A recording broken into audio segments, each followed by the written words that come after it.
माननीय मंत्री जी, क्या आज आप इस बात पे कायम हैं कि प्रधानमंत्री जी की साख रुपए के साथ गिर रही है या नहीं?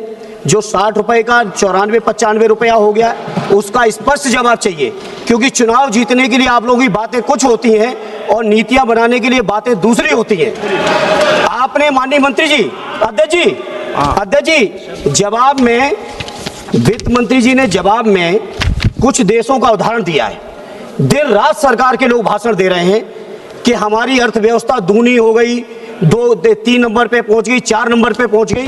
और जब अर्थव्यवस्था के लिए आप जवाब देते हैं रुपए के मुकाबले पे, तो आप उदाहरण के तौर पे दक्षिण कोरियाई बोट कहते हैं, थाई बाट को कहते हैं, फिलीपीन पैसों को कहते हैं। मैं पूछना चाहता हूं, वो दिन कब आएगा हमारे देश का जब हमारा मुकाबला डॉलर से होगा, पाउंड से होगा, यूरो से होगा? जिस तरह चौथी अर्थव्यवस्था की बात करते हो, विकसित देशों से आगे हम कब बढ़ेंगे?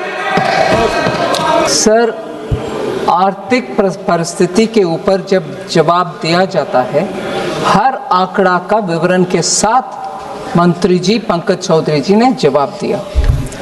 फिर भी अगर प्रधानमंत्री का साख, मैं याद दिलाना चाहती हूँ, 2 महीने पहले तक एक रीसेंट सर्वे में भी, ग्लोबली जो सर्वे हुआ, सभी प्रधानमंत्री और राष्ट्रपति गण के पॉपुलैरिटी के ऊपर जहां सर्वे हुआ, भारत के प्रधानमंत्री सबसे ऊपर है।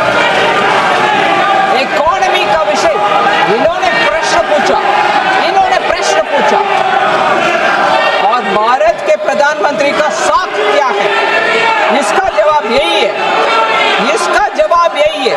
भारत के प्रधानमंत्री के साख ऊपर है, ये लोग उसको पचना मुश्किल समझ रहे हैं, इसीलिए बार बार उसी के ऊपर प्रश्न चिन्ह उठाया जा रहा है। जबकि भारत उठाए, मगर जवाब जब देती हो सुनना चाहिए, जवाब जब देती हो सुनना चाहिए। Listen to the answer.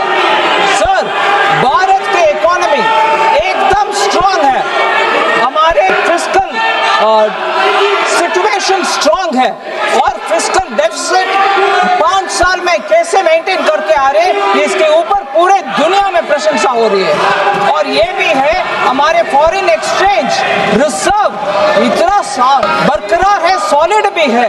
इसके कारण आज हम डॉलर का व्यवस्था को पूरे दुनिया देख रही है।